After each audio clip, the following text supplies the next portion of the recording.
Bueno, como sabemos, la palabra de Dios es vasta, es amplia, exhausta para alimentarnos. Algunos escritores dicen que es como si estuviéramos tomando agua con una manguera de un bombero que nunca, o sea, es mucho, es demasiado. Y si nosotros leemos la palabra de Dios, la escudriñamos con entusiasmo, con amor, ¿verdad? Esto trae grandes bendiciones a nuestro Dios. El domingo pasado vimos, ¿verdad?, cómo el Señor nos llama a amar su palabra, a amar su ley, aunque la amamos, pero pocas veces la obedecemos, ¿verdad? Eso es algo triste. Y en esta noche vamos a continuar con el estudio del Salmo 78. Me encanta haber encontrado un comentario bíblico, ustedes lo pueden bajar en línea, del señor Spurgeon, que se llama Los Tesoros de David. Entonces, en este libro, Los Tesoros de David, me encanta porque cada versículo va interpretando lo que nos enseña, versículo tras versículo, y lo hacen diferentes escritores o diferentes comentaristas. Por ejemplo, lo hace el señor Spurgeon, lo hace el mismo San Agustín, lo hace William Gurnall. Entonces hay muchos escritores. Ustedes pueden bajar este hermoso libro que a mí me llama mucho la atención. Recordamos que el estudio del Salmo 78 inicia con una exhortación de parte de Dios a que nosotros enseñemos a nuestros hijos, a las nuevas generaciones, a que no se olviden de Dios, porque sucede que vienen generaciones. Bueno, en el caso del pueblo de Israel, cambiaba de generación, pero el pueblo cambiaba, ¿no? El pueblo no cambiaba. Es decir, las generaciones sí cambiaban, pero el pueblo es el mismo. Ahora, aquí en cuanto a la iglesia del Señor, yo no puedo estar mañana, pero vienen otras generaciones, pero va a seguir siendo la iglesia, ¿no?, hasta el día que el Señor recoja su iglesia, ¿no? Entonces es muy importante que nosotros tomemos en cuenta que si nosotros cultivamos la fidelidad, el servicio a Dios, el amor por la palabra de Dios, esto puede trascender en la vida de las nuevas generaciones. Si esto lo hacemos, ¿verdad?, que es parte de nuestro trabajo. Después del Salmo 78 pasamos a ver un recordatorio de lo que Dios hizo por su pueblo, y ellos fueron testigos una generación atrás cómo manifestó Dios su poder para sacar a su pueblo con poder y gloria. Ahora, recuerden cuál fue el último flechazo que dio Dios a los filisteos, como la 10ª plaga, pues yo le llamo como un flechazo. ¿Y dio a quién? Mató más bien a quién, a todos los primogénitos de los egipcios, ¿no? Y ahí también estaba incluido el príncipe de egipcio, ¿no?, el hijo de Faraón, ¿no? Esto fue algo duro, tremendo, ¿no? Ahí Dios mostró su ira, su enojo, su indignación, y yo le llamo así como si Dios lanzara la última flecha al corazón de aquel pueblo que tenía de esclavitud a su pueblo. Vamos a recordar un poco que Dios utilizó a un ejército de ángeles destructores, ¿no?, que vinieron a la medianoche. Y pues Dios usa a estos ángeles, ¿cómo podríamos llamarlos?, malos, para hacer un juicio, para castigar a los hombres malos. No sé si recordamos en el caso de Job, pues no fue tentado por un ángel bueno. ¿Por quién fue? Por el mismo diablo, ¿no? El rey Acab también Dios permitió que un demonio lo engañara, que cayera, ¿verdad?, en la guerra cuando él iba seguro de que iba a ganar, el rey Acab, ¿no? Entonces Dios esto permite para traer sus juicios a los hombres malos, ¿no? El propio Saúl, recuerdan ustedes, ¿verdad?, como que Dios permitió también que fuera engañado con un espíritu malo, ¿no? Entonces Dios permite estos ángeles malos para que castiguen o haga su juicio sobre gente mala. Sí, vemos, y esto fue lo que hizo Dios con los egipcios, ¿no? El versículo 56, vamos a abrir la palabra de Dios y vamos a ir viendo algunos comentarios. estamos en el Salmo, ¿qué dijimos? 78, ¿verdad? Salmo 78, versículo 56, más, ¿qué dice? Más tentaron y enojaron al Dios Altísimo y no guardaron sus testimonios. Ya Dios les había dado estas evidencias, esas pruebas, esas maravillas, pero esta generación, pues realmente era una generación obstinada a hacer el mal, no eran fieles, no eran verdaderos o no eran veraces, sino podríamos llamarle traidores hereditarios. Su norma, ¿cuál era? La falsedad de esta gente. ¿Conocían la verdad? Sí la conocían, pero yo creo que lo olvidaron. ¿Conocían la voluntad de Dios? Sí la conocían, pero ¿qué pasa? La desobedecían, ¿no? ¿Conocían su gracia, su amor? Claro que sí lo conocían, pero para ellos les importó más la mayor transgresión contra Dios. Ahora, yo me hago una pregunta. Vamos a hacer nuestra pregunta. ¿Conocemos cuál es la verdad nosotros? ¿Sí la conocemos, hermanos? ¿Qué me dicen? A ver, confirmen con sus cabezas. ¿La conocen? Entonces, tenemos algo. Sí la conocemos, pero ¿qué pasa con esa verdad? ¿Qué hacemos? A veces no la hacemos o nos olvidamos de ella. ¿Conocemos cuál es la voluntad de Dios, hermanos? Recuerda que dice la voluntad de Dios, ¿qué es? Ajá, hay una parte que dice San Pedro, porque la voluntad de nuestro Dios es la santificación. ¿Sí recuerdan? Pero ¿qué pasa con esa voluntad? La desobedecemos. ¿Conocemos el amor de Dios por nosotros? Sí, pero esa gracia, pues lo hacemos en poco. Y entonces, hermanos, no sé si necesitemos un espejo para vernos, que a veces lo mismo que hicieron estos israelitas que Dios los sacó, la iglesia, ¿qué está haciendo? Lo mismo. Es triste, ¿no? Es doloroso, ¿no? Entonces, analicemos nuestras vidas, porque es el mismo Dios, el cual Dios trató con el pueblo de Israel y sigue tratando con su pueblo, que es su iglesia. Aquí el versículo 57, esta nueva generación, dice aquí, lo leemos todos, dice, sino que se volvieron y se rebelaron con sus padres y volviéronse como marcos engañosos. Les decía que era una nueva generación, pero seguía siendo la misma nación. ¿Y cuál era lo propenso que hacían? La maldad. Por eso decía como si fuera una herencia que ellos tomaron, ¿verdad?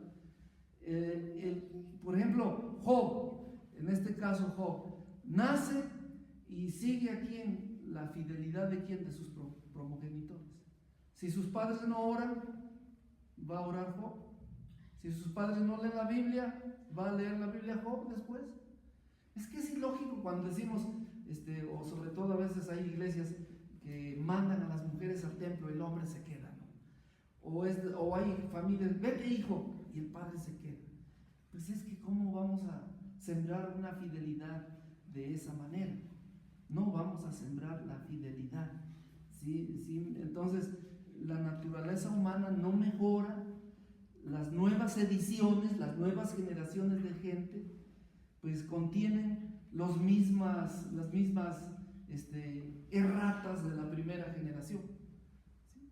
¿Por qué? Porque se vician, y aún a veces esas nuevas generaciones añaden ¿qué? Nuevos errores. Eso es lo peor, ¿no? Eso es triste, ¿no? Dice aquí, se desviaron como un arco, que dice, indócil. Aquí dice el comentario, cuando el temple del arco no es perfecto, su curvatura se hace difícil y su tendencia excesiva a regresar a su posición normal. Eso hace que la flecha se desvíe, cayendo lejos del objetivo a donde estamos apuntando, ¿no? Entonces, por eso dice el versículo 57, ¿no? ¿A dónde dice que habla sobre el arco? ¿Qué versión? Como arco engañoso. Ajá, como arco engañoso.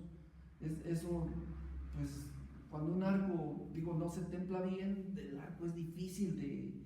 Es como una escopeta que tiene chueca la mira. Exactamente, se erra al objetivo, ¿no? Y entonces, pues no vamos a atinar, no vamos a terminar. Bueno, fíjense hermanos que a mí me llamó mucho la atención la comparación de un ejemplo, de una fábula, porque dice que vistieron a un mono pues con vestido de una gente, ¿no? Pero su naturaleza lo hacía darse a entender como mono. Le tiraron unas nueces, ¿y qué hizo el mono aunque estuviera vestido de humano? ¿Qué creen que hizo? Se agachó como mono para recoger las nueces, ¿sí? Entonces, generalmente, el hombre no verdadero, la persona no verdadera, aunque se vista de religiosidad, ¿qué es lo que va a hacer? En cualquier acto va a traicionar su actitud, o sea, ¿sí me explico? Porque no es sincero, porque no es verdadero, porque es falso. Es esclavo del pecado. Es esclavo del pecado, su naturaleza así lo hace, ¿no? Entonces, pues esto es lo que me llamó la atención, este comentario del señor William Burnett, ¿verdad? De que el hombre no sincero de Dios, en cualquier momento se delata por su actitud, por sus palabras, ¿no? Porque su naturaleza no es la naturaleza divina, sigue siendo la naturaleza pues natural, que no tiene la influencia del Espíritu de Dios. Versículo 58, y enojaron a Dios, ¿verdad?, con sus altos, y provocaronlo a celo con sus esculturas. 59, y oyólo Dios y enojóse, y en gran manera aborreció a Israel. Fíjense, este enojo, esta provocación que Dios al final de cuentas aborreció a Israel. Miren el 60 el resultado: dejó por tanto el tabernáculo de Silo, la tienda en que habitó entre los hombres. Entonces uno se pregunta, ¿cómo está viviendo la generación actual? No vemos gente supersticiosa, no vemos gente que siguen la tendencia a imágenes, o gente con pinturas, con crucifijos. No sigan haciendo eso, ¿no? Ahora, lo triste es cuando la iglesia tiene la verdad y sigue unas tendencias que provoquen a Dios, que iren a Dios, ¿no? ¿Qué va a pasar entonces? ¿Qué hace Dios cuando una persona, ya lo hemos dicho, incide en su pecado y Dios le extiende su misericordia y él vuelve a incidir sobre su pecado? ¿Qué va a hacer Dios? Bueno, Romanos 1 nos dice 3 veces, ¿no? ¿Recuerdan ustedes? Vamos a recordarlo. Romanos 1, ¿qué pasa? Romanos 1. A ver si ustedes tienen marcados eso cuando... ¿Ya lo tienen ustedes? Bueno, pues lee la primera forma. ¿Cómo dice? A ver. Hay 3 formas que Dios los abandona, ¿no? ¿Cómo dice? Dice en el 26, por esto Dios los entregó a afectos vergonzosos. Los entregó. Y bueno, dice el 24, los entregó. El 20. Ajá, sí, hermano, perdón. Perdón, hermanos, les doy mi teléfono porque es que lo apagan o no. ¿Sí? ¿Se dan cuenta, hermanos? El 24 que dice, por lo cual también Dios, que dice, los entregó a inmundicia, ¿verdad? El 26 dice, por esto Dios los entregó a afectos vergonzosos. Versículo 28, ¿cómo dice? ¿No les pareció? Dios los entregó. ¿Qué hace entonces cuando una persona incide en su pecado? Arrepiéntete, incide. Lo que vas a hacer, lo va a abandonar. Como dice la canción, enlódate. Entonces, ¿qué lodo, no? Entonces, hermanos, ¿qué hacemos nosotros? Pues, ¿saben qué, hermanos? Procuremos en el nombre de Dios abandonar el pecado, porque esta gente llegaron a esa osadía de provocar a celo con sus imágenes que dicen detalles, ¿sí? Híjoles, qué triste, ¿no? Qué triste. si existe un pecado que lo haces en oculto y que quizá ya se te ha dicho déjalo y tú sigues y sigues, hermano, más vale que te pongas a pensar más, porque Dios puede abandonar a una persona, puede abandonar a una sociedad, puede abandonar a una nación entera cuando se incide sobre el pecado, ¿sí? Y en gran manera, que dice, aborreció a Israel. O noten el sustantivo, en gran manera aborreció a Israel. Y este aborrecimiento trajo como resultado, que dice, el abandono de Dios. Dejó por tanto, ese es el abandono, dejó por tanto el tabernáculo de Silo, la tienda en que habitó entre los hombres. ¿Les recuerda esto lo que dice Isaías capítulo 61? Que dice, buscad a Dios mientras puede ser hallado, llamadle en tanto que está cerca. ¿Qué hizo Dios? Los abandonó. Cuando ellos estaban seguros de que iba a haber la reunión de Moisés con Dios, todos los pueblos, toda la gente desde sus tiendas de campaña sacaban sus rostros para ver, ¿verdad?, cómo Dios se posesionaba en esa nube gloriosa, el Shekinah, y todos veían la nube presencialmente sobre el tabernáculo, y Dios y Moisés hablaba con Dios, ¿no? O Dios hablaba con Moisés. Pero qué triste fue cuando ya no vieron más, nunca, la nube posarse sobre el tabernáculo. ¿Por qué? Porque hubo una provocación, porque fueron rebeldes. Y saben que cuando Dios se aparta, todo se aparta. Fíjense, cuando Dios se aparta, toda la bendición también se aparta. Entonces, esto es muy triste, ¿no? No hay calamidad que pueda igualarse al alejamiento de la presencia de Dios entre su pueblo. No hay calamidad que pueda igualarse al alejamiento de Dios entre su pueblo. Y yo puedo aplicarlo también de manera individual. No hay calamidad mayor cuando Dios se aleja de una persona. ¿No creen ustedes? Eso es muy triste, ¿no? Entonces aquí Israel cayó tan bajo, y nos haríamos una pregunta: ¿quién ahora iba a ayudar? A Dios, que lo había abandonado. Hay mucha gente que dice que Dios nunca me va a dejar, pero yo recuerdo, creo que fue en el segundo libro de Crónica, cuando dice: si tú abandonas a Dios, Él te abandonará, pero si tú le buscas de todo tu corazón, le encontrarás a Dios, ¿verdad? ¿Por qué tentar a Dios de esta manera? ¿Por qué? Más vale entonces que enderecemos el camino, que nos renunciemos a nuestro pecado, que obedezcamos a Dios, que no provoquemos a Dios, y su divina presencia siempre estará con nosotros, confortando nuestra vida, dándonos seguridad en nuestro diario caminar, en nuestras actividades, porque creo que es lo mejor que podemos hacer para que Dios esté con nosotros. Fíjense, su abandono fue tanto que dice el versículo 64, que dice: sus sacerdotes, ¿qué pasó? Cayeron a cuchillo, y sus viudas ni siquiera le lloraron, ¿no? Le dice el versículo 65, entonces despertó el Señor a la manera que él ha dormido, como un valiente que grita excitado del vino. Su mayor ira lo dejó en ese vaso de vino de ira para estos malvados, ¿no? Ahora, quiero destacar el versículo 70, porque abandonó a Efraín, abandonó a José, se dirigió a una sola tribu por misericordia, y dice el versículo 70, lo leemos como dice: y eligió a David su siervo, y tomólo de las majadas de las ovejas. Hasta ahí, sí. Aquí, hermanos, hay una situación.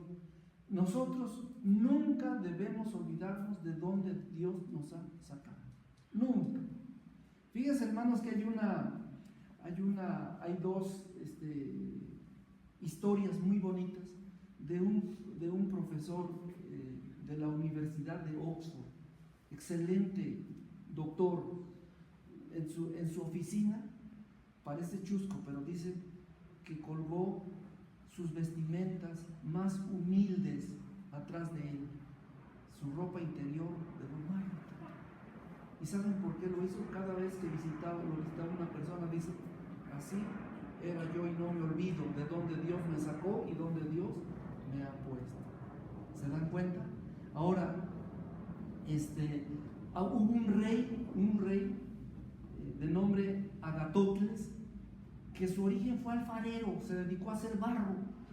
Y saben que cuando llegó a comer en las mesas reales, nunca puso platos de loza, ¿saben qué puso? Platos siempre de barro. ¿Por qué? Porque eso lo hacía recordar su antigua ocupación, que fue alfarero. Aunque llegó al trono, él dijo, todos vamos a comer el plato de barro, así nunca perderé la humildad de donde Dios me sacó. Hermanos, a veces olvidamos de dónde Dios nos sacó. Así es. Para que se acordaran que estuvieron en el desierto. ¿Se dan cuenta, hermanos, qué importante es no olvidarnos de dónde Dios nos sacó? Muchas veces, a veces no consideramos de dónde Dios nos ha sacado. Y creemos que estamos aquí porque somos inteligentes, somos buenos, somos los mejores. No es así, hermanos. No olvidemos de dónde el Señor nos sacó, cómo Dios trajo a David. ¿De dónde? ¿Qué dice? De las majadas. Yo creo David siempre tenía ese momento. Yo no recuerdo David que se haya enorgullecido. ¿Recuerdan un rey que se haya vuelto orgulloso? A ver, un reto, ¿quién es? ¿Quién recuerda saber su origen?